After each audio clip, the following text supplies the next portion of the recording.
So hello everyone. तो जी हाँ, आप यहाँ पे ठीक पढ़ रहे हैं कि इजराइल वर्सेस ईरान का वार क्या हो सकता है। देखिए, मैं कहूँगा हो सकता है। It's matter of when not matter of if. ठीक है। तो हिजबुल्लाह ने रिसेंटली अटैक किया है इजराइल के ऊपर। देखिए, लेबनान के एक ग्रुप है हिजबुल्लाह, एक टेररिस्ट ग्रुप है, एक मिलिट्री पॉलिटिकली एक्टिव ग्रुप है, आप कह सकते हैं, जो भी कह सकते हैं। तो उन्होंने क्या किया है ना, रिसेंटली डजन्स ऑफ रॉकेट्स और ड्रोन से अटैक किया है इजराइल को। ठीक है। तो यहाँ पे आप पढ़ सकते हैं कि attacks for Iran aligned group come as Israel anticipates an Iranian response to an air strike on its Syria consulate. तो क्या मैटर है कि भाई हिजबुल्लाह क्यों अटैक कर रहा है इजराइल को, इसके कारण क्या है। तो एक तो मैं एक्सप्लेन कर देता हूँ कि गाजा वार। ठीक है। तो गाजा में जो अभी इजराइल मिलिट्री ऑपरेशन कर रहा है उसके कारण एक कारण हो सकता है। ठीक है। उसके साथ साथ क्या हुआ ना, आपने रिसेंटली सुना होगा कि इजराइल जाके ईरान का एक काउंसलेट था सीरिया में। ठीक है। इजराइल का कहना था कि वहाँ पे बहुत सारे कमांडर्स बैठे हुए थे और बहुत सारे इंपॉर्टेंट गवर्नमेंट ऑफिशियल्स बैठे हुए थे जो इजराइल के टेरिटोरियल इंटीग्रिटी को हार्म कर सकते थे। तो इजराइल जाके सीरिया में बॉम्ब करके चला और ईरान के काउंसलेट में, आप देख सकते हैं कि क्या ना, ईरान का काउंसलेट यहाँ पे था, मेन काउंसलेट, और उसके साइड में एक छोटा सा बिल्डिंग करके था। तो वहाँ पे ईरान के बहुत सारे कमांडर्स बैठे हुए थे। ठीक है।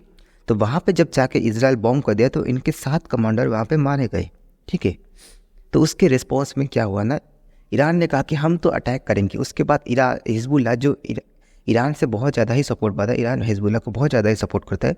तो हिजबुल्लाह का कहना था कि देखिए भाई, ईरान के काउंसलेट पर अटैक किया इजराइल ने, ये गलत किया है, तो हम अटैक करेंगे इजराइल के ऊपर, उन्होंने कहा था। और 1 अप्रैल से आज तक बहुत दिन हो गया। उसके बाद क्या ना, इजराइल के ऊपर हिजबुल्लाह ने फाइनली अटैक कर दिया। तो क्या ईरान अटैक करेगा? देखिए, मोस्ट प्रोबेबली अटैक कर सकता है। अब रिसेंटली सुनने को कि ईरान ने 100 क्रूज मिसाइल्स डिप्लॉय कर दिए हैं अरेबियन सी में। कभी भी वो अटैक कर सकते हैं इजराइल के ऊपर। ठीक है। तो मैं ये नहीं कह सकता कि ये 100 क्रूज मिसाइल ये ऐसे ही यूज़ कर देंगे इजराइल के ऊपर अटैक करके, या फिर 10 का यूज़ करेंगे और बाकी यूएसए के ऊपर अटैक करेंगे। यूएसए में भी इन्वॉल्व हो सकता है। ठीक है। तो देखिए, कॉन्फ्लिक्ट तो बहुत ज़्यादा बढ़ने ही वाला है, मैं कहूँगा। तो आप अब समझिए कि हिजबुल्लाह क्या है, हिजबुल्लाह कहाँ पे राइज करता है, हिजबुल्लाह मतलब कैसे फंडिंग वगैरह पाता है। तो यहाँ पे मैप में देख सकते हैं। ठीक है। ये है इजराइल और यहाँ पे है लेबनान। ठीक है। जस्ट इजराइल के नॉर्थ बॉर्डर पे लेबनान लाई करता है। तो लेबनान में एक मिलिट्रिकली पॉलिटिकली एक्टिव ग्रुप है। ठीक है। उसका नाम है क्या ना, हिजबुल्लाह। ठीक है। तो उनका कहना है कि ईरान के जो काउंसलेट थे सीरिया में, वहाँ पे इजराइल जाके कभी भी बॉम्ब करके चलाता है। दमास्कस है सीरिया का कैपिटल, वहाँ पे इजराइल जाके कभी भी बॉम्ब करके चला आता है। और क्यों गाजा में वॉर ऑपरेशन अभी तक इजराइल रोका नहीं, तो उसके कारण क्या हुआ ना, गुस्से में हिजबुल्लाह ने कहा कि हम अटैक करेंगे इजराइल के ऊपर। ठीक है। तो यहाँ पे मैंने दिखा दिया जैसे कि हिजबुल्लाह लाइक करता है। हिजबुल्लाह ने इजराइल के नॉर्थ में बहुत ज़्यादा ही अटैक किया। हालांकि मैं अभी कहूँगा कि इजराइल के आयरन डोम जो था उसने 95% ऑफ द अटैक को सेव कर लिया है। ठीक है। तो इजराइल अभी के लिए तो सेफ है, बहुत ज़्यादा ही सेफ है। ठीक है। तो उसके बाद आते हैं कि इंडिया का रिस्पॉन्स क्या था इस जो ईरान वर्सेस इजराइल के कॉन्फ्लिक्ट को लेके। देखिए, इंडिया ने सिंपली अभी एक ट्रैवल एडवाइजरी जारी कर दिया है कि do not go to Iran और इजराइल। जो हमारा MEA है, एक्सटर्नल अफेयर मिनिस्ट्री। ठीक है। इन्होंने कहा कि अभी आप इजराइल में भी मत जाइए और ईरान में भी मत जाइए, डू नॉट ट्रैवल, क्योंकि यहाँ पे टेंशन्स बहुत ज़्यादा ही उठ रहे हैं। क्योंकि इंडिया का कहना का नहीं है, इंडिया के साथ साथ USA ने भी यही कहा था कि अभी आप कहीं पे भी ना ही ईरान ना ही इजराइल, दोनों में ट्रैवल मत कीजिए। ठीक है। तो अभी क्या हुआ ना, इजराइल्स रिस्पॉन्स टू अटैक। तो आप कहेंगे कि इजराइल ने क्या किया, इजराइल ने रिटेलिएट बैक नहीं किया। इजराइल के पास तो इतने हाई डिफेंस मटेरियल से, उसके साथ साथ USA का सपोर्ट है, तो इजराइल ने रिस्पॉन्स नहीं दिखाया क्या? जी हाँ, इजराइल ने रिस्पॉन्स दिखाया है। हिजबुल्लाह के बहुत सारे मिलिट्री साइट्स को इजराइल जाके बॉम्ब करके चला आया है। ठीक है। और उसके साथ साथ देखिए, अभी तो टेंशन्स बहुत ज़्यादा ही राइज कर रहे हैं इन हिजबुल्लाह और लेबनान और इजराइल के बीच। ठीक है। तो आप कहेंगे कि अभी US का क्या कहना है। तो देखिए, US इंटेलिजेंस रिपोर्ट ने कहा है कि it's not matter of when, it's matter of when not matter of if. US का कहना है कि देखिए, इजराइल और ईरान वर्सेस तो हो के रहेगा, इन दोनों का वार होके ही रहेगा। ये मैटर नहीं है कि क्या होगा वार, क्या नहीं हो सकता, गारंटी देता होगा। इस यूएसए का यही कहना है कि यूएसए इंटेलिजेंस का कहना है कि होगा। जो बाइडेन ने रिसेंटली कहा है कि अगर हम क्लोजली मॉनिटर कर रहे हैं कि क्या होगा, और यूएसए अभी इजराइल को सपोर्ट कर रहा है, ये कहा है जो बाइडेन ने, ठीक है। तो आप कहेंगे कि अगर सपोज ईरान वर्सेस इजराइल हो गया तो उससे दुनिया को क्या इम्पैक्ट होगा, दुनिया का क्या होगा, दुनिया में इम्पैक्ट कैसे होगा। तो देखिए चार तरीके से दुनिया को इम्पैक्ट हो सकता है। First, oil prices, by god oil prices बहुत ही ज़्यादा हाई पे चले जाएंगे, क्योंकि आपको पता होगा कि ये है मिडिल ईस्ट का एरिया, ठीक है। तो मिडिल ईस्ट के एरिया से वर्ल्ड में बहुत ज़्यादा ये ऑयल सप्लाई होता है, ठीक है। अभी क्या होना, देखिए मिडिल ईस्ट और रशिया ये दोनों मेजर रीजन से जहाँ से मेनली ऑयल ट्रांसपोर्ट होता है पूरे ग्लोबल मार्केट में, ठीक है। अभी क्या हुआ ना, रशिया और यूक्रेन वॉर के कारण यूरोप, G7 कंट्रीज़ और यूएसए ने सब ने रशिया के ऊपर सैंक्शंस लगा दिया है। तो रशिया तो अभी एक्सपोर्ट नहीं कर पा रहा ऑयल ग्लोबल मार्केट में, एक्सपोर्ट कर पा रहा है बट उतनी तेज़ी से नहीं कर पा रहा जैसे पहले करता था।